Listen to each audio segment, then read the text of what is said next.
এই জিনিসটা আমি বানাইতে পারি, বাট আমি যদি অন্তত এতগুলা প্রি অর্ডার পাই তাইলে আমি বানাবো।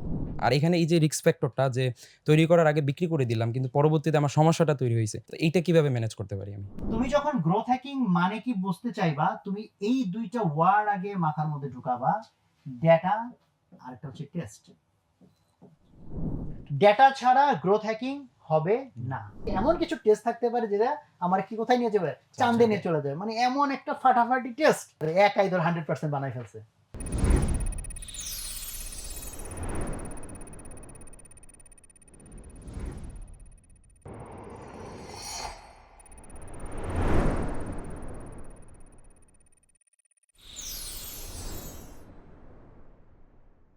তো আমি বলছি স্টেপ বাই স্টেপ যাইতে হবে। হ্যাঁ, 4টা স্টেপে আমরা যাব।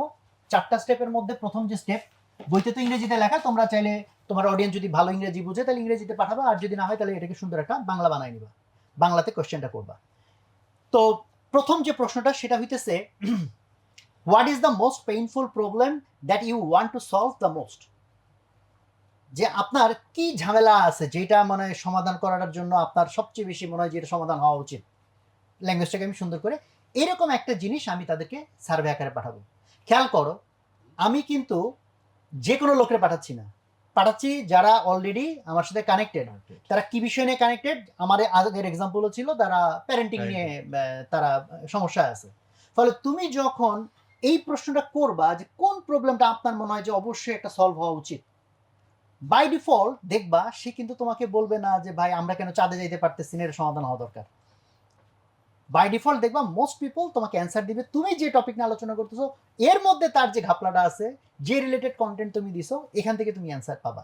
সেক্টর তুমি ডিফাইন করছো, যেমন ধরো তুমি যদি প্যারেন্টিং বাদ দিয়ে কৃষি হয়, কৃষি রিলেটেড জিনিসপত্র তুমি তারে দিছো, তুমি বললা যে ভাই কোন প্রবলেমটা সলভ হওয়া দরকার, সে বলবে হ্যাঁ ভাই আমাদের খাবারের মধ্যে ভেজাল, এটা সলভ হওয়া দরকার, অথবা এই আমি কিনতে গেলে দ্রব্যমূল্য বেশি, হোয়াট এভার, এটা সলভ হওয়া দরকার। বোঝা গেছে না? তাহলে দেখো একদিকে যে সুবিধা হইলো যে তোমার কিন্তু সেক্টর চেঞ্জ করে ফেলা লাগতেছে না, তুমি তোমার ওই সেক্টরের ভিতরেরই ডিপার প্রবলেমটা বুঝতে চাইতেছো। এটা ফার্স্ট স্টেপ। ফার্স্ট স্টেপে আর কোনো প্রশ্ন নাই, কিন্তু তুমি প্রয়োজনে এই প্রশ্ন করার জন্য একটু ব্যাকগ্রাউন্ড দিবা, যে আমি অ্যাকচুয়ালি চিন্তা করতেছি যে আপনারা যারা আমার অডিয়েন্স, আপনাদেরকে কিভাবে আমি আরো হেল্প করতে পারি, হ্যাঁ ইত্যাদি ইত্যাদি কিছু ভূমিকা দিবা, দিয়ে মূলত প্রশ্নটা হচ্ছে যে কোন প্রবলেমটা আপনি মনে করেন এটা অবশ্যই সলভ হওয়া উচিত। এরপরে তারা বিভিন্ন কিছু পাঠাইলো, পাঠানোর পর তুমি দেখো যে কোনটা সবচেয়ে বেশি মানুষ বলছে। সেকেন্ড ইমেলে তুমি তখন বলো যে এই যে প্রবলেমটা, মানে যে প্রবলেমটা সবচেয়ে বেশি আসছে, দেন তুমি আবার একটু ভূমিকা দাও যে আমি লাস্ট যে সার্ভেটা করছিলাম বেশিরভাগ মানুষ এই প্রবলেমটার কথা বলছে, যে বাচ্চা যখন জেদ করে বা বাচ্চা যখন বাচ্চা সারাদিন বৈশা দেখে, মোবাইল দেখে, এটার ভাই কি সমাধান। হ্যাঁ, অথবা ধরো হোয়াট এভার এইরকম কিছু একটা, যে প্রবলেমটার কথা সে বলছে, তুমি সেটার একটা ভূমিকা দিলা, দিয়ে সেকেন্ড যে কোয়েশ্চেনটা তুমি করবা সেটা হইতেছে যে এই যে প্রবলেমটা, এই প্রবলেমটা সলভ করতে গিয়ে মানুষ জেনারেলি কি কি মিস্টেক করে, মানে ইংরেজিটা এভাবে লিখছে, the most popular mistakes people make when they try to solve the problem. এই যে প্রবলেমটা, এটা সলভ করতে গেলে মানুষ সবচেয়ে কমন কি ভুলটা করে, তুমি এই প্রশ্নটা তারা জিজ্ঞেস করলা, then you wait for the response. খেয়াল করো ইমেল হওয়াতে সুবিধা কি হচ্ছে, আগের বার যাদেরকে প্রশ্ন পাঠাচ্ছ পরের বারও ঠিক তাদেরকে প্রশ্ন পাঠাচ্ছ, তাই না? ফলে তোমার একটা কি আছে, কন্ট্রোল আছে, বা হোয়াটসঅ্যাপ হলো তোমার ডিরেক্টলি কন্ট্রোল আছে। মেসেঞ্জারে যদি পাঠাইতে চাও তাহলে ধরে ধরে ধরে ধরে ওই ওই গ্রুপ অফ পিপলের কাছে, কারণ যে প্রথমটা পায় না তার তো দ্বিতীয়টা পাঠাইলে সে বুঝবে না যে কিসের কথা বলতেছে। ঠিক আছে, 3 নাম্বার যে ইমেল, 3 নাম্বার ইমেইলে, কারণ এই যে 2 নাম্বার ইমেল তুমি পাঠাইছো যে এই প্রবলেম সলভ করতে গিয়ে মানুষ কি কি ভুল করে বা কি কি ভোগান্তিতে পড়ে, এই ল্যাঙ্গুয়েজে বলতে পারো যে এই প্রবলেম সলভ করতে গেলে কি কি ভোগান্তিতে পড়ে, তখন দেখা যাবে যে তারা বহুত রকম ভোগান্তির কথা বলবে, যে ভাই আমি তো এটা এইভাবে সলভ করতে চাই কিন্তু এটা হয় না, এই ঝামেলা হয় সেই ঝামেলা হয় ইত্যাদি ইত্যাদি ইত্যাদি। ফলে এখন কিন্তু তোমার মাথায় আইডিয়া আসতেছে যে তারা মোস্টলি এই প্রবলেমের কথা বলছে। If you are an entrepreneur, তার মানে তুমি কি ভাবতেছো, এটার একটা ক্রিয়েটিভ সলিউশন চিন্তা করতেছো, রাইট? আর তুমি মাঝখানের ইমেলে জিজ্ঞেস করে নিচ্ছ এটা করতে গিয়ে কি কি হাঙ্গামা পোহাইতে হয়, কি কি ভোগান্তিতে পড়তে হয়, তাহলে তার মধ্যে প্রবলেমটা আরো বেশি ক্লিয়ার, যে ভাই এটা সলভ করা যায় কিন্তু এটা বহুত ভেজাল। ভাই আমি পাচ্ছি না, কি নাম বললো যে আমি তো ভাই টাটকা শাকসবজি পাচ্ছি না। তাইলে ভাই এটা যদি আপনি সলভ করতে চান, টাটকা শাক যদি কি কি ভোগান্তিতে মানুষকে পড়তে হয়, যে ভাই তাহলে এই ঢাকা থেকে ধরেন 1 ঘন্টা ড্রাইভ করে সেই গ্রামের মধ্যে যাইতে হবে, কিনবো, আজকে যেটা কিনবো আবার যদি ফ্রিজেই রাখি তো বাসি হয়ে গেল, মানে সে তো অনেক বর্ণনা দিল। তখন গিয়ে থার্ড ইমেইলে তুমি তাকে প্রপোজ করবা তোমার idea based on this problem, যে আচ্ছা ধরেন যদি আমি এরকম একটা সমাধান আপনাকে প্রপোজ করি, এটা কেমন হয়? যেখানে তুমি গিয়ে বললা যে তোমার সমাধানটা কি।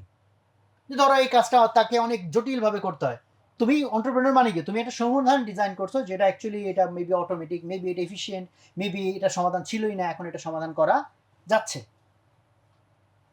বুঝা গেছে কথা? থার্ড ইমেইলে যখন তুমি তোমার সমাধানটা বলে দিলা যে আমি এইভাবে এই জিনিসটাকে সমাধান করতে চাই বা করতে পারবো, বা এটা আমার একটা অপশন আছে, this is an option for you, যে হাউ কাম, যে এইটা যদি মানে কেমন হয় যদি আমরা এইভাবে এটাকে সমাধান করি। এখন তাহলে দেখো যারা তোমার সাথে কমিউনিকেট করে যাচ্ছিল তাদের মধ্যে যারা ট্রুলি, কারণ প্রথম তো বলছে যে কোনটা আপনার সবচেয়ে বেশি ভোগায় বা কোনটা নিয়ে আপনি মনে করেন এটা সলভ হওয়া দরকার, তারা দেখবে আরে ভাই এটার একটা সমাধান আছে, তো খুব ভালো। এখন তুমি বলবা যে এই জিনিসটা আমি বানাইতে পারি, আমার থিঙ্কিংয়ে আছে, বা আমি এটার মোটামুটি ডিজাইন করছি, বাট আমি যদি অন্তত এতগুলা প্রি অর্ডার পাই তাইলে আমি বানাবো। সেটা কতগুলা ডিপেন্ডিং করবে প্রোডাক্টটা কি, দাম কত, যতটুকু পাইলে তোমার কনফিডেন্স তৈরি হবে, অথবা যতটুকু ইনভেস্টমেন্ট হইলে তুমি অ্যাটলিস্ট প্রোটোটাইপটা বানাইতে পারবা। হতে পারে বড় প্রোডাক্ট হলে বললা যে ভাই যদি 10টা সেল হয় আমি বানায় ফেলবো, বা ধরো যদি হয় যে আরো একটা কোর্স, যে আরো বড় একটা কোর্স, তুমি বলা ঠিক আছে অন্তত যদি 50টা আমি অর্ডার পাই তাহলে আমি কোর্সটা লিখবো। অথবা তুমি একটা বই লিখতে চাও, তুমি বলা ঠিক আছে 30টা যদি প্রি অর্ডার পাই আমি তাহলে বইটা লিখবো। বুঝা গেছে কথা? মানে সংখ্যাটা ডিপেন্ড করবে তুমি কত জনকে অ্যাপ্রোচ করতেছো। যদি হাজার হাজার লোক তাহলে মাত্র 20টা অর্ডার, মানে তো রেশিও তো অনেক কম। সো এটা ডিপেন্ড করবে তোমার কেস টু কেস। তুমি ধরে নাও যে কত পার্সেন্ট লোক এটাতে ইন্টারেস্টেড হইলে আমার বিজনেসটা ফ্লাই করতে পারে। ফলে এটা 30 না 50 না 100 না 200 না 1000, ডিপেন্ডিং অন ইয়োর কেস। থিমটা বুঝতে পারছো কিনা? যে ভাই আমি যদি এতগুলা প্রি অর্ডার পাই তাইলে আমি এটা বানাবো। এন্ড প্রি অর্ডার মানে কি, তারে কিন্তু টাকা দেওয়া লাগবে। এখন এইটুকু শোনার পর অনেকেই বলবে ভাই টাকা কি মানুষ ভাই জিনিসটা আসলে না দেখা না বুঝা এটা দিবে, এটা কি কোনোদিন হয়? এটা হয়তো হবে। এন্ড যদি বলো না ভাই টাকা এইটুকু একটু রিল্যাক্স করেন, টাকা দিল না, জাস্ট আমি কমিটমেন্ট নিলাম যে ঠিক আছে ভাই আমি টাকা দেবো, না, কমিটমেন্ট নিলে হবে না। আবারও বলতেছি, কমিটমেন্ট নিলে হবে না, টাকাই নিতে হবে। টাকা যতক্ষণ পর্যন্ত পকেট থেকে বাইর করতে না পারবা ততক্ষণ বুঝবো ওগুলো মুখের কথা। মুখের কথা মানুষ প্রচুর বলে, প্রচুর এন্টারপ্রেনার ধরা খায় খালি মুখের কথা বিশ্বাস করে। আরে ভাই আগাও, আমরা তোমার সাথে আছি, ও ধরে নিচ্ছে ওরে ভাই সবাই তো আমার সাথে আছে, ইনভেস্টমেন্ট তো কোনো ব্যাপার না, নাই না, তারপর দেখা যায় কেউই তার সাথে নেই। হ্যাঁ, আর্লি স্টেজে আমাদের এসব প্রচুর ধক্কা গেছে, মানে মানুষজন ওই যে বলছি এটা বাংলাদেশের মেবি কালচার, মানুষ কাউকে কষ্ট দিতে চায় না এই জন্য বলে দেয়, মানে আইডিয়া খুবই বাজে, ভাই খুব সুন্দর ভাই আগাও, হাসি, পরে গিয়ে ধরাটা খায়। এই জন্য এখানে কমিটমেন্ট দিয়ে হবে না, লিটারেলি টাকাই লাগবে। এখন বলতে পারো যে ভাই উনি আমাকে এত বিশ্বাস কি করবে, তাহলে তোমাকে কি সলভ করা লাগবে, তুমি কিভাবে আরো ট্রাস্টওয়ার্দি হইতে পারে। তাহলে কারণ দেখো তুমি যদি ট্রাস্টওয়ার্দি না হও তাহলে তুমি প্রোডাক্ট বানায় ফেলাইলে কি তোমার এসে তোমারটা কিনে ফেলাবে? যে ট্রাস্ট তোমার টুডে টুমোরো অর্জন করা লাগবেই। তাইলে তুমি অত কষ্ট করে অত টাকা ইনভেস্ট করে প্রোডাক্ট বানায়া তারপরে ট্রাস্ট অর্জন করতে যাবা, এটা অনেক এক্সপেন্সিভ না? রেদার প্রোডাক্ট বানানোর আগে ট্রাস্ট অর্জন করার জন্য যা করা লাগে সেটি করতে থাকো। তুমি আরো তারে ফ্রি কন্টেন্ট দাও, আরো তার এটা দাও, তুমি এমন কিছু করো যাতে তোমার উপর তার কি তৈরি হয়, ট্রাস্ট তৈরি হয়। কারণ দেখো যে কোনো ব্যবসাতে যদি তুমি মেজর দুইটা পার্ট বলো, একটা কি, একটা বানাইতে হবে, একটা হলো বেচতে হবে। বেচা ছাড়া কি কোনো ব্যবসা হবে? বেচতে যেহেতু হবে তাহলে তুমি বেচার স্কিলটাকে অর্জন করে ফেলো। খেয়াল করো প্রোডাক্ট আমি কি বানাবো, প্রোডাক্ট মার্কেট ফিটের ক্ষেত্রে তো কি রাইট প্রোডাক্ট কি হবে, প্রোডাক্ট যেটাই হোক বেচতে হবে কিনা, তাহলে বেচার স্কিলটা বরং আগে বানায় ফেলো। যদি সেমার বেচার স্কিল তৈরি হয়ে যায় দেন প্রোডাক্ট যেটা ভালো সেটা তুমি বানাবা। আমার কথা কি বুঝছো কিনা? হ্যাঁ, does it make sense or not? কিন্তু মানুষ দেখো এই যে ধোকায় পড়ে যায়, সে তার কমফোর্ট জোনের মধ্যে থাকতে চায়। বিশেষ করে যারা টেকনিশিয়ান টাইপ থেকে এন্টারপ্রেনার হয়, টেকনিশিয়ান টাইপ বলতে যারা একটা টেকনিক্যাল স্কিল আছে, সেটা সফটওয়্যার বানাইতে পারে, এরা কিন্তু এরা বেচার এক্সপিরিয়েন্স এদের ভালো না। এরা মনে করে যে প্রোডাক্ট বানাইলে অটোই বেচা হবে। এটা কি সত্যি কথা?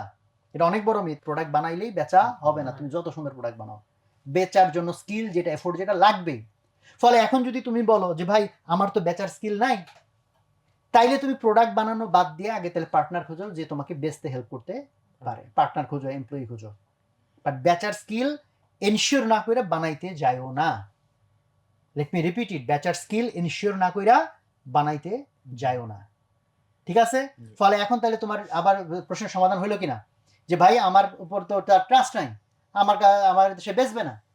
বাট এখন যদি বলো যে ভাই আপনি এগুলো যা বলতেছেন এটা থিওরিটিক্যাল আইডিয়া, আমি বলছি this is not theoretical idea. আমি আমার লাইফ থেকে এই জন্য লম্বা সময় নিয়ে একটা গল্প বললাম যাদের কনফিডেন্স আসে। ও আগের গল্পে আমার একটু আগে মনে পড়ছে, আমি এমন মনে ভুল বলছি, কিউবি 40 লাখ না 30 লাখ টাকা দিছিল, 30 আর পরে 5 সব মিলে 35 লাখ টাকা। পরে মনে পড়ছে এমন মনে হয় ভুল বলছি, যাই হোক। বাট ফ্যাক্ট হচ্ছে যে আমরা বেচছি বানানোর আগে। আর এটা যে ফ্যাক্ট সেটার জন্য তো আমি অলরেডি বলছি, তুমি ইয়েগুলোতে যাও, এই ক্রাউড ফান্ডিং ওয়েবসাইটগুলোতে যাও, দেখো কি পরিমাণ প্রজেক্ট আছে। মানুষ যেখানে হয়তো প্রোটোটাইপ বানাইছে, অনেক ক্ষেত্রে প্রোটোটাইপও না, জাস্ট হচ্ছে ডিজাইনটা দেখাইছে, দেন সার্টেন তারা মানে স্টোরি টেলিং করছে যেটার মাধ্যমে মানুষজন কনভিন্সড হয়েছে এবং তাদেরকে আপফ্রন্ট টাকা দিছে। সেখানে কিন্তু সেম মেকানিজম, যে মানুষ কেন বানানোর আগে টাকা দেয়, অ্যাডভান্টেজটা কি। এখানে যেমন দেখো, এখানে কিন্তু একটু জিনিস এখনো বলি নাই, সেটা কি যে এই লোকজন বলতে পারে বা চিন্তা করতে পারে যে ভাই এখনই আমার কেনার দরকার, কি আপনি বানায় ফেলেন পরে কিনবো, তাহলে তাকে একটা ইয়ে দেওয়া লাগবে না, অ্যাডভান্টেজ। অ্যাডভান্টেজটা হচ্ছে তুমি বলবা যদি আপনি এখন কিনেন তাইলে আপনি 50% ডিসকাউন্ট পাবেন। এই ডিসকাউন্টটা 10% 5% দিলে হবে না, এটা দিতে হবে এমন যাতে তার কি হয়, এনাফ মোটিভেশন তৈরি হয়। 50% ইজ এ হিউজ ডিসকাউন্ট। যে ভাই তাইলে ইয়ে কিক স্টার্টারের যে প্রজেক্টগুলো বলো বা ক্রাউড ফান্ডিং এর জন্য প্ল্যাটফর্মে, ওখানে মোস্টলি কি হয়, এটাই তো হয়, মানে 2-3টা অফার থাকে যে যদি কেউ অনেক আগে টাকা দেন তাহলে আপনি সবচেয়ে এত কটা কম পাবেন, সাথে এই পাবেন সেই পাবেন, কিছু বেনিফিট তার দেওয়া হয়। আপনি আমাদের প্রিমিয়াম কাস্টমার হবে, আপনি সারা জীবন অমুক ফ্রি পাবেন, তুমুক ফ্রি পাবেন, সাথে একটা টি শার্ট দিয়ে দিব, মগ দিয়ে দিব, থাকে না কিছু। তাহলে একইভাবে তোমারও তাই করতে হবে যে এই জিনিস আমি যেটা বেচতে চাই এটা 2000 টাকা দাম, বাট যদি আপনি এখন আমাকে অর্ডার দেন প্রি সিলিংয়ে, তাহলে আমি এটা আপনাকে 1000 টাকার জায়গায় 500 টাকা রাখবো। সাথে আমি যদি কথা ধর তুমি একটা বই, তোমার আইডিয়া ছিল একটা বই বানাবা, একটা কোর্স, সাথে এটার মধ্যে আমি একটা অটোগ্রাফ দিয়ে দিব, এটা একটা টি শার্ট দিয়ে দিব, কিছু একটা আরো দিলা, যেটা কারণে সে ইন্টারেস্টেড হবে। এবং যে পরিমাণ লোক ইন্টারেস্টেড হলে তুমি মনে করো উই ক্যান মুভ ফরওয়ার্ড, তুমি মুভ ফরওয়ার্ড করবা। এবং এখানে কিন্তু সাথে আরেকটা জিনিস লিখে দিতে হবে, যদি আমি এতগুলো অর্ডার না পাই তাইলে আমি এটা বানাবো না এবং আপনাদের সবার টাকা আবার কি করবো, ফেরত দিয়ে দেবো। ঠিক আছে? তাহলে তাদের ওই পরিমাণ ট্রাস্ট তোমার উপর থাকা লাগবে। তাহলে ট্রাস্ট অর্জন করা ছাড়া ব্যবসা তুমি আজকে হবে না, পরেও হবে না, এটা অর্জন করাই লাগবে। তো বরং এটা আগে অর্জন করে ফেলো, তার জন্য যা করা লাগে সেটা করো, বাট বহুত টাকা লস খায়া ধরা খায় না। ঠিক আছে? তো এই যে স্টেপ আমি বললাম, এখানে কিন্তু কয়টা স্টেপ ছিল, 4টা স্টেপ ছিল, রাইট? আমি এখানে ব্ল্যাঙ্ক রেখে দিছি, 4টা স্টেপ ছিল। 4টা স্টেপের মধ্যে আমি আর নতুন করে না লিখি, প্রথমে ছিল মেজর প্রবলেমটা কি সেটা জিজ্ঞেস করছো, এই প্রবলেম সলভ করতে গিয়ে মানুষকে কি কি ভোগান্তিতে পড়তে হয় এটা জিজ্ঞেস করছো, থার্ডলি তুমি তোমার সমাধানটাকে প্রপোজ করছো, অ্যান্ড ফোর্থলি তুমি তাকে অফার দিছো, প্রি সেলিং অফার, যে তুমি যদি 50% বা অথবা আর বড় একটা ডিসকাউন্ট দিচ্ছ তুমি, যে যদি আপনি প্রি অর্ডার দেন তাহলে আমি জিনিসটা বানাবো। ঠিক আছে? তাহলে আমরা আবার আসি, আমরা আলোচনা করতেছিলাম কি নিয়ে, product market fit. So product market ফিটের ক্ষেত্রে একটা বলছি হার্ডওয়ে, কঠিন রাস্তা কি, যে তুমি আন্দাজ একটা কিছু বানাবা, তারপরে ফেল করবা, বহুগুলো টাকা নষ্ট হবে, তখন বাবা এটা হবে না ভাই, আরেকটা কিছু করি, এরকম করে 2বার 4বার 5বার 10বার ধাক্কা খাইতে খাইতে হইতে পারে লাকি যদি হও তো একটা দাঁড়ায় গেছে, আর মোস্ট অফ দ্য চান্স হচ্ছে তুমি নিজেই ধরা খেয়ে গেছো। আর এটা স্মার্ট ওয়ে কি, স্মার্ট ওয়ে হচ্ছে বানানোর আগে কি করবো, বেচে দিব। বানানোর আগে বেচার জন্য এই প্রক্রিয়া এতক্ষণ আমরা বর্ণনা করছি। বানানোর আগে যদি বেচেই দাও তাইলে ওই যে সার্ভে করতে বলছিলাম ওই সার্ভে না করলেও চলে, কি বিকজ মানুষ কি করছে, রিয়েল টাকা দিয়ে দিছে। বাট সার্ভেটা তুমি করতে পারো চাইলে আরেকবার, আরো কনফিডেন্ট হওয়ার জন্য। ঠিক আছে? বা আরো ওয়াইডার অডিয়েন্স তুমি আরো গ্যাদার করলা, দেন আবার জিজ্ঞেস করলা যে ভাই হোয়াট ডু ইউ থিঙ্ক। ঠিক আছে? বাট যদি টাকা তুমি নিয়ে সারতে পারো তার মানে কি, তুমি you can become confident. But টাকা কিন্তু হইতেছে তুমি 1000 জনকে পাঠাইছো, একজন মাত্র টাকা দিছে, তাহলে কিন্তু না, ওই রেশিওটা তোমার বোঝা লাগবে যে অ্যাটলিস্ট এই পার্সেন্টেজ লোক যদি আমার কনভার্ট হয় তাহলে I can be confident Joel it should work. ঠিক আছে? কোশ্চেন আছে। হ্যাঁ বলো। এই প্রবলেমটা ফেস করেছি, মানে তৈরি করার আগে বিক্রি করতে গিয়ে আমার ট্রাস্ট ছিল, আমি প্রোডাক্টের পিকচার এগুলো তৈরি করেছিলাম এবং একটা অফার করেছিলাম যে প্রি অর্ডারের জন্য আমাকে টাকা দিতে হবে, এবং টাকা আমাকে অলমোস্ট 90% দিয়ে দিয়েছে। তো আমি যখন প্রোডাক্টটা বানানোর পরে দেখতে পেয়েছি যে আমার প্রোডাক্টের সমস্যা। আমি গার্মেন্টসে যখন গিয়েছি তখন আমি কাপড় যেটা সিলেক্ট করেছি আমার ওইটাই দেখাইছে। কিন্তু আনার পরে আমি দেখলাম যে এখানে সমস্যা তৈরি হয়ে গিয়েছে। তো আমি এটা যেভাবে সলভ করছিলাম যে আমি honestly তাদের কাছে স্বীকার করে নিয়েছি যে আমি যেই কোয়ালিটিটা দিতে পারবো, ওইটা দিতে পারছি না। এখন আমি টাকাটা ব্যাক দিতে চাচ্ছি অথবা আপনি এটা নিতে পারেন।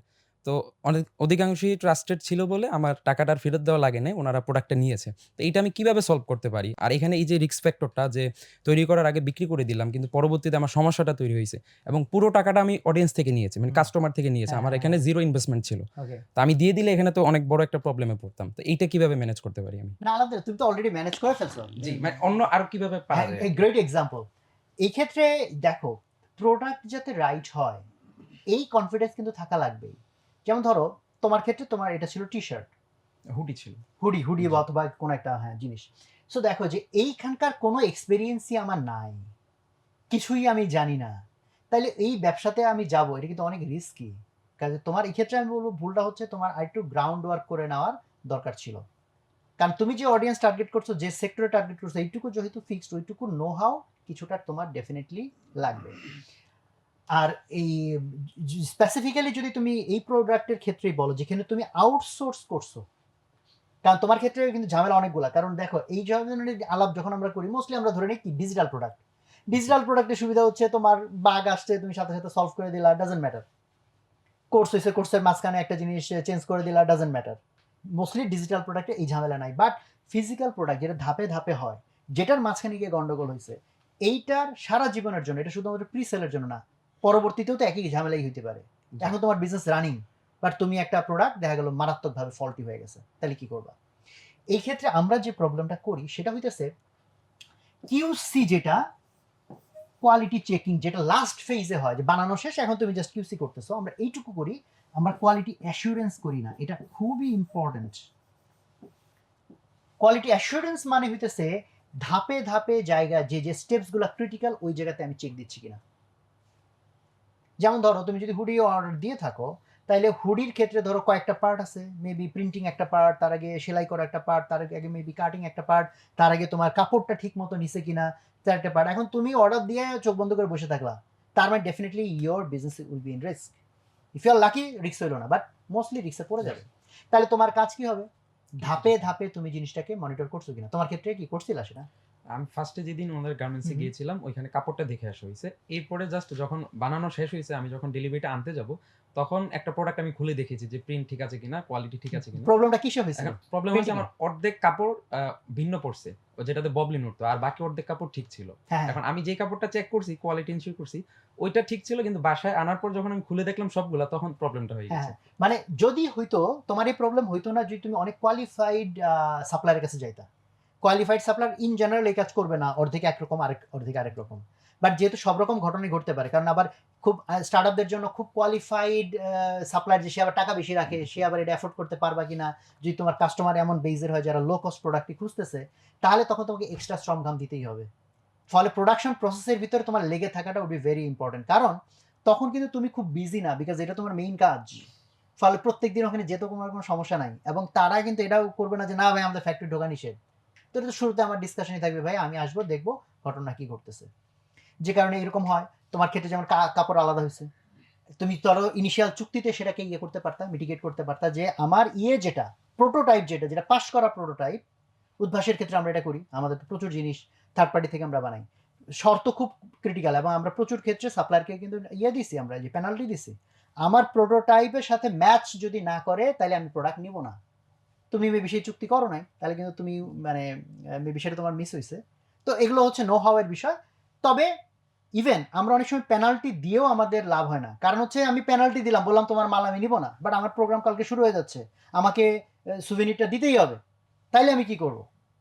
নিলাম না, কিন্তু আবার নতুন করে বানাইতে তো আবার যে সময় যাবে, তাতে তো আমার কমিটমেন্ট নষ্ট হবে।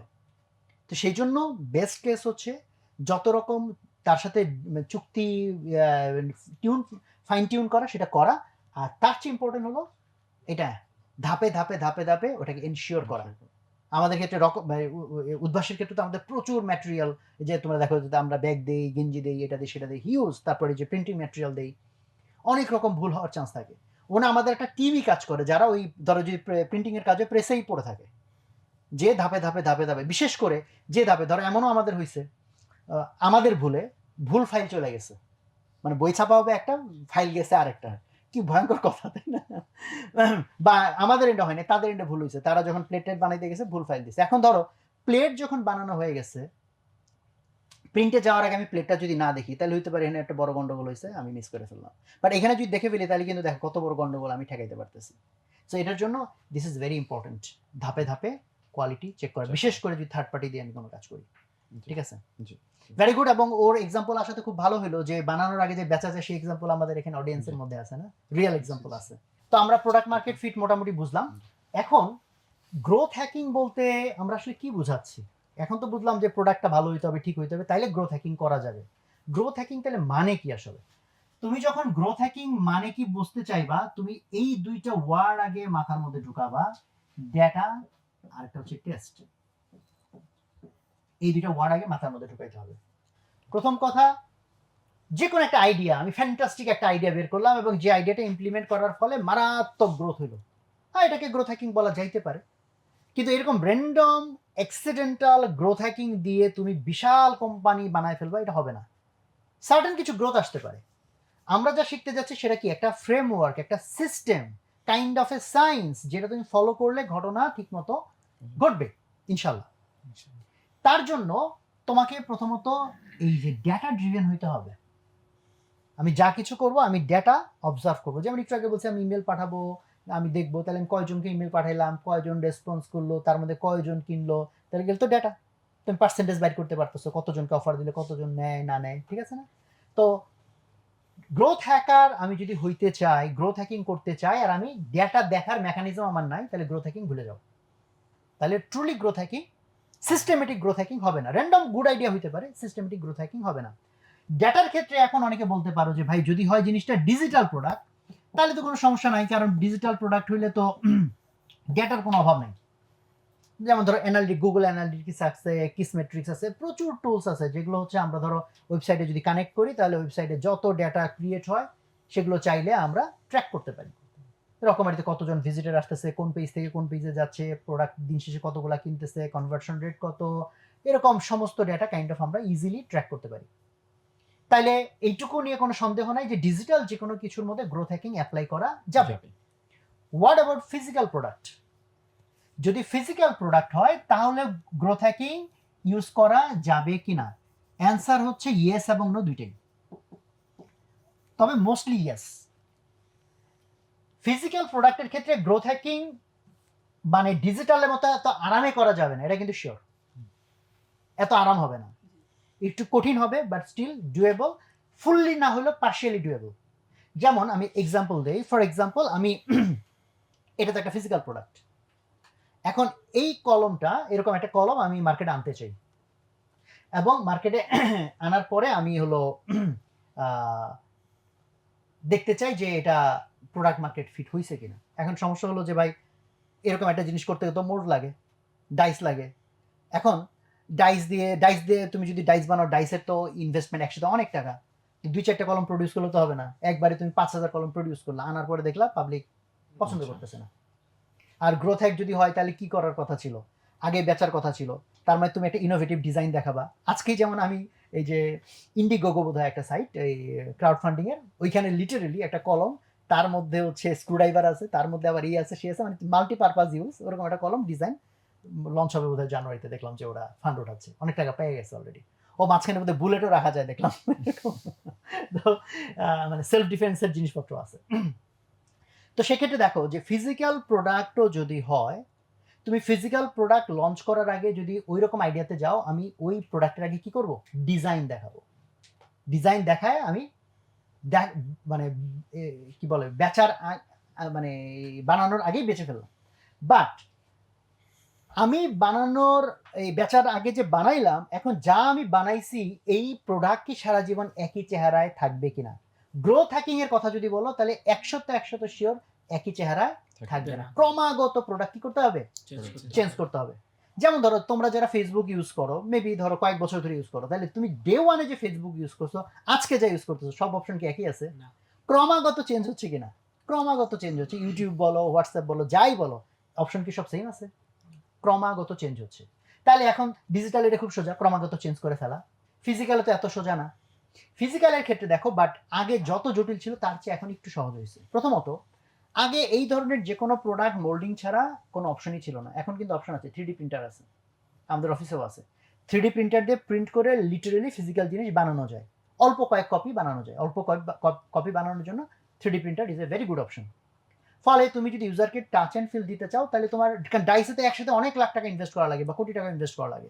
ডিজিটাল প্রিন্টারে তা না, বাট ওটার হচ্ছে স্পিড কম। তোমার তো এখন স্পিড দরকারও নাই। সারাদিনে ধরো 2 পিস 4 পিস 5 পিস প্রডিউস হয়েছে, তো 5 পিস মার্কেটে আনলা, ইউজার থেকে তুমি ফিডব্যাক নিলা। যদি মনে হয় যে না এটা না, ডিজাইনটা একটু এরকম হলে ভালো হয়, তুমি অল্টারনেটিভ একটা ডিজাইন 3D প্রিন্টারে ডিজাইন চেঞ্জ করে তুমি নতুনভাবে আবার একটা প্রডিউস করলা। ফলে দিজ আর অপশনস প্রোডাক্ট বানানোর ক্ষেত্রে, যদি if the product is physical. আর এইটার পরবর্তী যে ধাপগুলা, লাইক এই প্রোডাক্টটা এখন তুমি মার্কেটিং করবা, ওই জায়গাগুলো কিন্তু তুমি প্রচুর ডিজিটাল স্পেস ক্রিয়েট করতে পারো। কেমনে? এই প্রোডাক্টটা তুমি কিভাবে বেচতে পারো? একটা ওয়েবসাইটের মাধ্যমে বেচতে পারো। তাহলে ওই ওয়েবসাইটের মাধ্যমে বেচার যত মেকানিজম, ওই ওয়েবসাইটে প্রোডাক্ট আমি কেমনে দেখাবো, ভিডিও দিব না ছবি দিব, ছবি ছোট দিব না বড় দিব, ওগুলো তো সবই তুমি টেস্ট করে করে দেখতে পারো মানুষ কোনটা পছন্দ করতেছে। একইভাবে ধরো তোমার ফিজিক্যাল যা তুমি বিজ্ঞাপন করবা, অ্যাক্টিভিটি করবা, সেখানেও কিন্তু ডেটা ট্র্যাক করার সুযোগ আছে এখনকার দিনে। যেমন ধরো আমি লিফলেট বিতরণ করলাম, স্কুলের গেটে গেটে লিফলেট বিতরণ করলাম যে এটা একটা নতুন কলম, অসাধারণ কলম, এই কলম দিয়ে একই সাথে কান খোঁচানো যায়, সাথে লেখা যায়, হোয়াট এভার, কিছু কিছু কিছু মানে এরকম ভালো ভালো অপশন তুমি বললা যে যেটা শুনলে মানুষ এটা কিনতে পারে। এখন তুমি যে লিফলেট বিতরণ করে আসলা, তাইলে কতজন লিফলেট নিল, কতজন লিফলেট পড়লো, কতজন আমার জিনিসটা অর্ডার দিল, এটা তো ধরো ডিজিটাল হলে সোজা কতজন ঢুকছে, কতজন ক্লিক করছে, এগুলো তো আমি ডিরেক্ট ডাটা পাচ্ছি। তাহলে লিফলেট আমি ডাটা কেমনে পাবো? লিফলেটের বলছি ডিজিটালের মতো এত আরাম হবে না, স্টিল করা যাবে। যাবে কিভাবে? যেমন ধরো তুমি ওই লিফলেটের মধ্যে কিউআর কোড দিয়ে দিলা, তাহলে সে কি করলো, ওই কিউআর কোড স্ক্যান করে তোমার ওয়েবসাইটে আসলো, ওয়েবসাইটে এসে দেন কিনলো। ফলে এটা কিন্তু ট্র্যাক করা সম্ভব যে ওই কিউআর কোড স্ক্যান করে কয়জন আসছে। তাহলে তুমি দেখলা আমি লিফলেট বিতরণ করছি 1 লাখ, সেখান থেকে কিউআর স্ক্যান করে আমার এখানে ট্রাফিক ঢুকছে 1000, 1000 জনের মধ্যে 50 জন কিনে বের হয়েছে। তাহলে you have the data, you have the ratio, যে তাহলে কোন স্কেলে আমি মার্কেটিং করলে কি আউটপুট আসতে পারে। আবার মনে করো যে ওই জিনিসটা বিক্রি হচ্ছে ফিজিক্যাল একটা দোকানে, মানে এই কলমটা বিক্রি হচ্ছে ইয়ের সামনে, ওই স্কুল গেটের সামনে কোনো একটা দোকানে, লাইব্রেরিতে বিক্রি হচ্ছে, ওখানে তুমি এই প্রোডাক্টটা দিছো। এখন তাহলে ওইটা আবার ট্র্যাক করবো কেমনে? সেক্ষেত্রে তুমি করতে পারো যেটা, ওই লিফলেটের ভিতরে ছোট্ট একটা কুপন দিয়ে দিলা যে তুমি যদি এই কুপনটা দোকানদার কাছে জমা দাও, তাইলে তুমি ইয়ে পাবা, এত টাকা ডিসকাউন্ট পাবা বা ছোট্ট একটা কিছু পাবা। কারণ ওই ফেজে তোমার দরকার হচ্ছে হলো টেস্টিং করে করে রাইট আইডিয়াতে পৌঁছানো, দরকার হলে প্রফিট কম হোক বা কিছু ইনভেস্টমেন্ট যাক। তাহলে তুমি আবার দোকানদার থেকে পরে যদি এটা কালেক্ট করো, কারণ তারা ওই কুপনগুলো তোমার দিলে দেন, তুমি না তারা টাকা দেবো, তাহলে তুমি কিন্তু বুঝলা যে এটা কতটুকু কাজ করছিল। আমরা পেপার বিজ্ঞাপনও কিন্তু মাঝখানে, এখন তো পেপার বিজ্ঞাপন খুব একটা দিই না, ফিজিক্যাল পেপারের বিজ্ঞাপন, তখনই আমরা সিমিলার কেস করছি যে আমরা কিউআর কোড দিয়ে বোঝার চেষ্টা করছি। একদম 100% ডেটা না হোক, বাট কম্পেয়ার করার মতো ডেটা তো হয়, যে এই বিজ্ঞাপনে দেখলাম কত পার্সেন্টেজ লোক বা কতজন লোক আমার কিউআর কোড স্ক্যান করছে, পরের বারেরটাতে কত পার্সেন্ট করলো, বা লিফলেটের এই ডিজাইনে কতটা আমি কিউআর কোড থেকে ইয়ে পাইছি, পরের ডিজাইনে আমি কতগুলো রেসপন্স পাইছি। ফলে জিনিসটা কিন্তু ফিজিক্যাল, বাট স্টিল তুমি চাইলে চেঞ্জ করে করে দেখতে পারো। তো এটা ইম্পর্টেন্ট জিনিস হলো ডেটা। ডেটা ছাড়া গ্রোথ হ্যাকিং হবে না। ডিজিটাল হলে ডেটা খুব সোজা, ফিজিক্যাল হলে একটু জটিল, বাট স্টিল ডুয়েবল। আর প্রোডাক্ট চেঞ্জ করার ক্ষেত্রে ডিজিটাল কোনো বিষয় না, প্রত্যেক দিনই প্রোডাক্ট চেঞ্জ করা যায়, বাট ফিজিক্যাল প্রোডাক্ট প্রত্যেক দিন চেঞ্জ করা যায় না। যার জন্য একটা অপশন হচ্ছে 3D প্রিন্টার্স আর দেয়ার, এটা একটা আছে। আর দ্বিতীয়ত আরও বেশ কিছু এখন টেকনিক আছে, প্রযুক্তি আছে, যে কারণে আগে যেরকম ম্যাস স্কেলে প্রডিউস না করে মার্কেটে যাওয়াই যেত না, বাট এখন সুযোগ আছে যে ম্যাস স্কেলে প্রডিউস না করেও আমি I can go to the market and I can test. যেমন ধরো তুমি পানির ব্যবসা করবে, এখন দেখো পানির বোতল কোনো কোনো কোম্পানি সবচেয়ে ছোট বানায় 200 ml, কেউ বানায় 500 ml, 500 ml এর পরে হয়তো বানায় 1.5 লিটার, আবার কেউ বানায় 1 লিটার। এখন তুমি একটা পানির বোতল নিয়ে মার্কেটে যাইতে চাও, তাহলে কিন্তু বোঝার বিষয় আমার বোতলের ডিজাইন কেমন হইলে, আমার পানির সাইজ কেমন কেমন হইলে মানুষজন সবচেয়ে বেশি পছন্দ করবে। ফলে এখন আগেকার মডেল হইলে তোমার এটা ইয়ে না করা, মানে ডাইস না বানায় প্রডিউস না করা পর্যন্ত অপশন ছিল না। এখন তুমি 3D প্রিন্টেড করে মোটামুটি ফিনিশিং যতটুকু সম্ভব ভালো দিয়ে তুমি মার্কেটে আমাদের ট্রাই করে দেখতে পারবা। বুঝা গেছে কিনা কথা? আর নাম্বার 2 একটা শব্দ লিখছি, টেস্ট। টেস্টের কথা অলরেডি চলে আসছে, বাট এগেইন টেস্ট মানে কি? টেস্ট মানে হচ্ছে দেখা যে কোনটা কাজ করে, কোনটা কাজ করে না, কোনটা কম কাজ করে, কোনটা বেশি কাজ করে। তাহলে যদি দেখো যে আমি আমার ওয়েবসাইটে এই কলমের বিজ্ঞাপন দিছি, একটা ইমেজ ছিল এরকম জাস্ট কলম, আর একটা ইমেজ ছিল কলমটা আমি নিয়ে হাতে নিয়ে দাঁড়ায় আছি বা অন্য একটা স্টাইলে, অথবা ব্যাকগ্রাউন্ডটা চেঞ্জ করছি। আমি দেখলাম যে হ্যাঁ, ব্যাকগ্রাউন্ড চেঞ্জ করে যদি এরকম হয় একজন হাতে নিয়ে আসে, ওই জায়গাটাতে ওই ভার্সনে মানুষ বেশি ক্লিক করছে। ফেসবুক বিজ্ঞাপনেও তুমি একই রকম ট্রাই করতে পারো। আমি দুই রকম কপি বানাইলাম, একটাতে কলমের ফজিলত একভাবে লিখলাম, আরটাতে আরেকভাবে লিখলাম। একটাতে হয়তো আমি টেক্সট বিজ্ঞাপন দিলাম, এখানে আমি $5 বুস্টিং করলাম, আরটাতে আমি ভিডিও বানাই, ওটাতে $5 বুস্টিং করলাম। আরেকটাতে আমি হয়তো সোশ্যাল প্রুফ দিলাম, কেউ একজন বললো হ্যাঁ ভাই আমি কলম ব্যবহার করছি খুব ভালো। বুঝছো না, এখানে কত রকম ভ্যারিয়েশন হতে পারে, হাজার হাজার ভ্যারিয়েশন হতে পারে। সো তুমি দুইটা ভ্যারিয়েশন প্রথমে লঞ্চ করলা, লঞ্চ করে তুমি ধরো দুইটাতে সেম রকম ডলার বুস্ট করলা, সেম রকম অডিয়েন্সের কাছে পৌঁছায়, দেখলা কোনটাতে সবচেয়ে বেশি মানুষ ট্রাফিক তোমার সাইটে আসছে এবং কনভার্ট হয়েছে। তাহলে তখন তুমি কি করবা, যেটা তাহলে দুইটার ভিতরে উইনার, তুমি ওইটা নিলা। নেওয়ার পর তুমি আবার ফার্দার টেস্ট করতে পারো যে ভাই এই দুইটার মধ্যে এটা ভালো। বাট ভালোর তো কোনো শেষ নাই, যে আমি টেক্সট দিছিলাম, ভিডিও দিছিলাম, আমি দেখছি ভিডিও অনেক ভালো পারফর্ম করছে, বাট এখন ভিডিওতে আমি যা বলছি, থাম্বনেইল যা দিছি, লাস্টে যা বলছি, সেই স্ক্রিপ্ট আবার চেঞ্জ করে আমি নতুন আরেকটা ভিডিও এই ভিডিওর সাথে কম্পেয়ার করলাম, দেন টেস্টে দেখলাম যে এটার চেয়ে আবার নতুন ভিডিও আরো ভালো কাজ করছে। বুঝা গেছে? তাইলে তুমি কিন্তু ক্রমাগত টেস্ট চালানো মানে কি, এখন সব টেস্ট কি তোমার পাস করবে? দেখা গেলো নতুন যে ভ্যারিয়েশন সে তার চেয়ে বরং আগেরটাই ভালো ছিল, তাহলে কি তুমি ওখানে থেমে থাকবা? না, তুমি আরো আইডিয়া বের করবা, আরো এটা বের করবা, আরো এটা বের করবা। ফলে ক্রমাগত আইডিয়া বের করে এই যে ছোট ছোট ছোট ছোট ইনক্রিমেন্টাল যে তুমি অ্যাডভান্টেজ গুলো তৈরি করতেছো, এইটা মিলে আস্তে আস্তে আস্তে আস্তে গ্রোথ হতে থাকবে। ফলে দেখো জিনিসটা এমন না যে ওয়ান সিঙ্গেল আইডিয়া যেটা দিয়ে $1,000,000 চলে আসবে, বাট এই একটা আইডিয়া, ধরা যাক তুমি রকমারিতে, যেমন ধর রকমারিতে আমরা অনেকগুলো টেস্ট রান করছিলাম একই ইস্যুতে, সেটা হলো রকমারিতে তোমরা দেখবা যে একটু পরে দেখুন একটা অপশন আছে, বইয়ের কয়েক পাতা পড়ে দেখা যায়। তো এই অপশনটা যখন আমরা প্রথম লঞ্চ করি, লঞ্চ করার পরে আমাদের প্রথমে কি একটা নাম ছিল, ইংরেজিতে আমি একটা নাম দিছিলাম, আমরা লুক ইনসাইড বা এরকম একটা কিছু নাম দিছিলাম, এবং ওই ফন্টও ছিল ডিফারেন্ট এবং প্লেসমেন্টও ছিল ডিফারেন্ট। তো আমরা পরে ডেটা ট্র্যাক করলাম যে প্রচুর লোক আমার এই ইয়েতে আসতেছে ডিটেলস পেজে, বাট আমরা যে পরিমাণ লোক ভাবছিলাম যে ভিতরে পড়ে দেখবে, অত পরিমাণ দেখতেছে না। তা আমাদের মনে হলো যে না, এটা তো হওয়ার কথা না, definitely people should love this, যে আমি কয়েক পাতা পড়ে দেখতে পারতেছি কেনার আগে, তাহলে নিশ্চয়ই কোথাও ঘাপলা হয়েছে, মেবি মানুষ বুঝতেছে না। তো এইটা মনে করে নিয়ে আমরা কয়েকটা টেস্ট রান করলাম। একটা হচ্ছে আমরা শব্দ চেঞ্জ করলাম কয়েকটা, এটা এটা এটা করতে করতে লাস্টে আমরা একটু পরে দেখলাম যে এইটাতে সবচেয়ে বেশি মানুষ এঙ্গেজড হয়েছে। দ্বিতীয়ত আমরা কালার এবং ফন্ট চেঞ্জ করে কয়েকটা টেস্ট রান করলাম, টেস্ট রান করে করে পরে এখনকার যে কম্বিনেশন, এই কম্বিনেশন আমরা বেস্ট রেজাল্ট পাইছি। বাট চাইলে কিন্তু আরো টেস্ট এখন রান করা যাইতে পারে, বাট আমরা দেখলাম যে ওয়েল, এখানে যা আসছে যতগুলো টেস্ট রান করে আমরা এইটুকু রেজাল্ট পেয়েছি, ইটস গুড।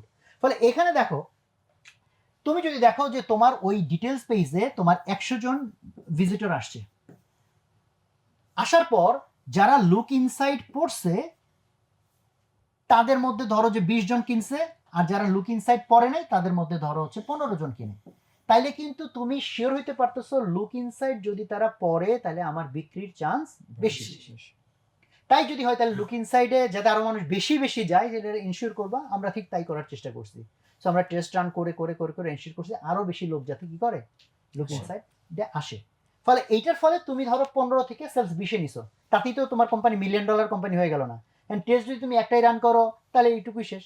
বাট এরকম টেস্টে যখন তুমি হাজার হাজার রান করবা, এইটাতে হয়তো 0.1% আগাইলো, আরেকটাতে 0.2% আগাইলো, আরেকটাতে 1% আগাইলো, ফলে এরকম অনেকগুলো টেস্ট জোড়া দিলে, একটু একটু পার্সেন্টেজ গুলো জোড়া দিলে মেবি দেখবে বছর শেষে তুমি 100% গ্রোথ পেয়ে গেছো বা 70% গ্রোথ পেয়ে গেছো। বুঝা গেছে? এই আইডিয়াগুলোর ক্ষেত্রে দুইটা ওয়ার্ড ইউজ হয়, একটাকে বলে মুনশট আর একটা বলে রূপশট। মুনশট, এই শর্ট বানান ভুল লিখলাম, মুনশট আর এটাকে কি বলছি, রূপশট। শব্দ দুইটা থেকে কি বুঝতে পারতেছো? মুন মানে কি? চাঁদ। মানে এমন এক শট মারছো যে বল কোথায় চলে গেছে? চাঁদে। আর আরেকটা মারছো কোথায় গেছে? মাত্র ছাদে গেছে। চাঁদে আর ছাদে।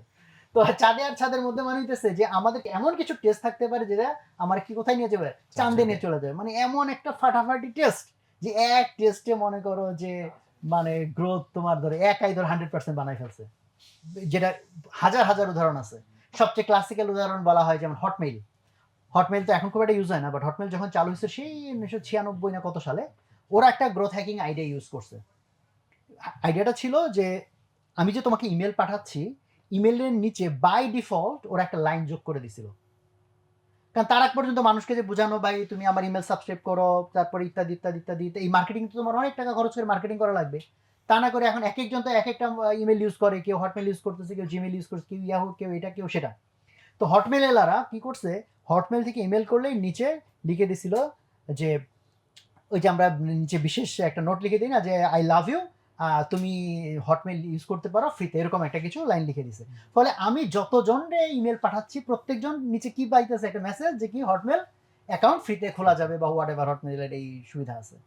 ফলে এক একজন লোক কতজন লোককে মেইল করতেছে, তার মানে কি ওর প্রত্যেকটা মেইলই কি ওর একটা মার্কেটিং এর টুল হিসেবে কাজ করতেছে। এর জন্য খরচ কি হইতেছে হটমেলের? কোনো খরচ নেই। তো এই আইডিয়ার পরে ওদের কিন্তু ব্যাপক গ্রোথ আসছে। তো ফলে এই আইডিয়াটাকে বলা যেতে পারে মুনশট আইডিয়া। একইভাবে ড্রপবক্সের এরকম এক্সাম্পল আছে, অনেকগুলো কোম্পানির এরকম এক্সাম্পল আছে। বাট মুনশট কিন্তু প্রত্যেকদিন হবে না, তোমাকে মেইনলি ইয়ে করতে হবে কিসে, রুফ শট, যেগুলো ভাই মানে কাইন্ড অফ ক্রিকেট খেলাতে তুমি বলে বলে ছক্কা মারবা, এটা ফিজিবল আইডিয়া না। হ্যাঁ মারবা হয়তো 2-4 ওভার একটা দুইটা করে মারবা, 4 মারবো 6 মারবো, বাট মেইনলি যদি ম্যাচ জিততে হয় কিসের উপর জিততে হবে, সিঙ্গেলসের উপর। সিঙ্গেলস তো সিঙ্গেলস বলতে আমরা বুঝাচ্ছি যে এমন সব আইডিয়া যে এক আইডিয়াই তোমার 50% গ্রোথ এনে দিবে না, মেবি 1% গ্রোথ এনে দিবে, আরেকটা আইডিয়া হয়তো 2% এনে দিবে, আরেকটা আইডিয়া 0.5% এনে দিবে, this are root shot. But এইটা যদি তুমি কন্টিনিউয়াসলি খেলো তাইলে হইতেছে ক্রমাগত তোমার কি হচ্ছে, গ্রোথ ইনশিওর হচ্ছে। ফলে এইখানে সিয়ান অ্যালিস একটা টার্ম উনি বলছেন, সেটা হচ্ছে হাই টেম্পো টেস্টিং। এগুলোর নাম দেখে ভয় পাওয়ার কিছু নাই, এটা জাস্ট নাম, হাই টেম্পো টেস্টিং, নামের মধ্যে পরিচয় আছে। উনি বলছে যে টেস্টিংটা হইতে হবে হাই টেম্পো, মানে মানে ব্যাপক স্পিডে টেস্ট হইতে হবে। তুমি আজকে একটা টেস্ট করছো, 3 মাস পর আরেকটা টেস্ট রান করছো, তো গ্রোথ হ্যাকিং এটা দিয়ে হবে না। উনি বলছে অ্যাটলিস্ট সপ্তাহে 3টা টেস্ট রান করবে, এটা হইতেই হবে,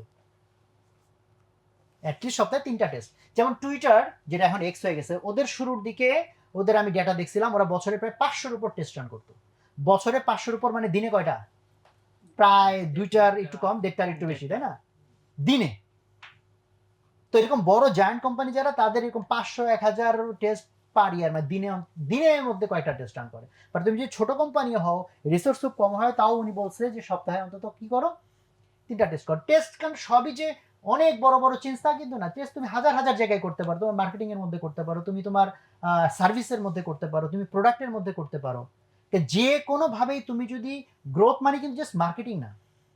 যেমন ধরো তুমি এমন একটা ট্রিক করলা যে তোমার অ্যাকাউন্টিং করতে যে খরচ হয় সেই খরচটা কমে গেল, তা এটা তোমার গ্রোথের পার্ট না?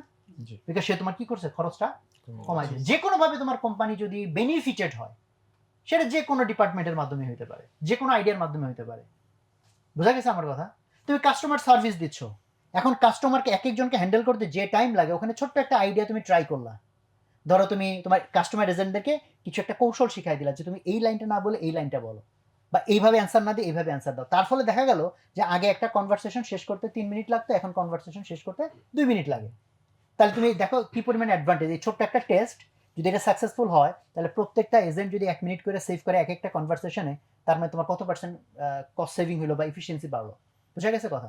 তো এরকম গ্রোথ হ্যাকিং টেস্ট যখন তুমি হাই টেম্পোতে করবা, প্রচন্ড স্পিডে, দ্যাট ইজ মানে যে ওই কালে ভদ্রে না, তখন অ্যাকচুয়ালি ট্রুলি গ্রোথ হ্যাক বলতে যেটা বোঝায় যে একটা প্রোডাক্ট অ্যাবসলিউটলি জিরো থেকে অতি দ্রুত সময়ে বিশাল সংখ্যক মানুষের কাছে পৌঁছানো, সেটা সম্ভব হবে।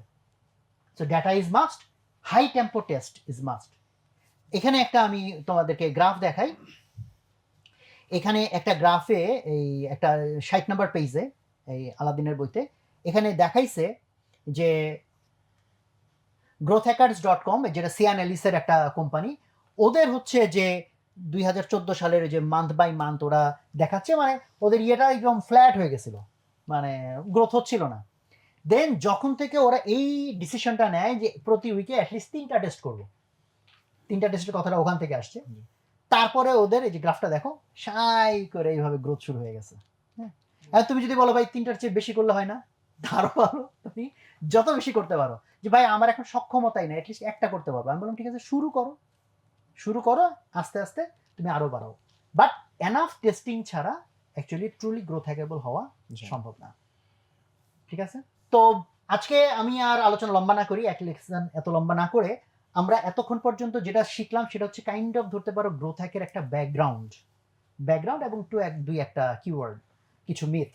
বাট মেইন গ্রোথ হ্যাকিং এর যে ফ্রেমওয়ার্ক, যেটা আমরা আপাতত আজকে নাম শুনে রাখি, সিয়ান এলিসেরই এটা আবিষ্কার,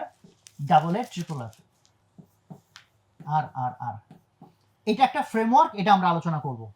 ভেরি এক্সাইটিং যে এই 5টা জিনিস আছে এখানে, 5টা জিনিসের কি নাম, কি ধাম, কি পরিচয়, সেটা আমরা জানবো ইনশাল্লাহ। RRR একটা ফ্রেমওয়ার্ক। এই ফ্রেমওয়ার্কটা সিয়ান এলিস উনি এটা আবিষ্কার করছেন। ফ্রেমওয়ার্ক মানে কি? ফ্রেমওয়ার্ক মানে একটা সিস্টেম দেওয়া। তাহলে তুমি র্যান্ডম কিছু জিনিস শিখছো, you don't know the system, তাহলে তো তুমি আন্দাজে তো হবে না, জিনিসটা একটা তো গ্রামার লাগবে। সেই গ্রামারটা আমরা শিখবো যে ট্রুলি যদি আমি গ্রোথ হ্যাকার হইতে চাই বা গ্রোথ হ্যাকেবল করতে চাই আমার প্রোডাক্টকে বা আমার সার্ভিসকে, তাহলে হোয়াটস দ্য ফ্রেমওয়ার্ক, আমরা এটাকে পাইরেট মডেলও বলে, এই মডেলটা আমরা লার্ন করব। এটার সাথে আরও বেশ কিছু জিনিসপত্র চলে আসবে, বাট আমরা চেষ্টা করব থ্রু আউট দ্য মানে ফ্রেমওয়ার্ক আমরা যাতে মানে প্রত্যেকটা জায়গায় লেসনগুলো এবং আমি প্র্যাকটিক্যালি কীভাবে ইমপ্লিমেন্ট করব ওই জায়গাগুলো যেন শিখতে পারি। সো যে কোনো জিনিস অ্যাকচুয়ালি কোনো জাস্ট আমি এফোর্ট দিব না, কোনো রকম একটু হালকা পাতলার উপর, এইভাবে কোনো দিন বড় জিনিস হবে না। সো যাদের এই প্রথম লেকচার শুনেই মনে হচ্ছে যে ভাই মাত্র ব্যাকগ্রাউন্ড জানলাম, আরও কত ঘন্টা খরচ করতে হবে, তো তুমি যদি সেটা না করো, হাউ ডু ইউ লার্ন? তুমি কিভাবে তাহলে আশা করতেছো তুমি বড় একটা কিছু বানাই ফেলবা? বড় একটা কিছু বানাবার তুমি এফোর্ট দিবা না, তোমার ধৈর্য থাকবে না, এটা তো না। এবং আমি যে ক্লাস নিচ্ছি এটা কোনো পপুলার ক্লাস নেওয়ার জন্য না, এই যে ছেলে টোটকা মাটকা কথাবার্তা বলে দিলাম, মানুষ খুব খুশি হাততালি দিল, no, this course is not for them. কোর্সটার অডিয়েন্স অত বড় আমার দরকারই নাই। আমার দরকার সিরিয়াসলি যারা এন্টারপ্রেনার হইতে চায়, যাদের ওই পরিমাণ ধৈর্য আছে, ওই পরিমাণ টাইম সে ইনভেস্ট করার মতো তার অ্যাটিটিউড আছে, তারা এখানে একটা যেন মানে হয়, অডিয়েন্স হয়। সো অডিয়েন্স সংখ্যা বড় আমার বিষয় না, অডিয়েন্স সংখ্যা দরকার সলিড অডিয়েন্স, যারা আসলে ওই ধৈর্যটা দেখাইতে পারবে, ওরকম পাথ তারা ফলো করবে, অ্যান্ড যারা ট্রুলি চেঞ্জ মেক করতে পারবে। তো আজকে এই পর্যন্ত থাকলো, সবাইকে ধন্যবাদ, আসসালামু আলাইকুম। 1 লক্ষাধিক পণ্য আর অসংখ্য সুবিধা নিয়ে আস্থার রকমারি আপনার দোরে। বই, gadgets, home appliance, foods, fashion, kids. ভেবে বলুন তো বইয়ের সাথে আপনার প্রয়োজনীয় কোন জিনিসটি নেই রকমারিতে? 3 লক্ষাধিক বই, 11,000 plus kids item, 4,500 plus grocery ও অর্গানিক পণ্য, 14,000 plus electronics and appliance, 12,000 plus beauty ও skin care item, 4,500 gadgets and gears, 5,500 kitchen item, 12,000 plus furniture item, 1,500 plus sports and fitness, 19,000 plus stationery ও অফিস সরঞ্জাম, 2,000 প্লাস ইসলামী উপকরণ, 1,000-এরও বেশি automotive and bike accessories. যা কিছু দরকারি সাথে আছে রকমারি। বই ও পণ্য অর্ডার করতে ভিজিট করুন এখনই।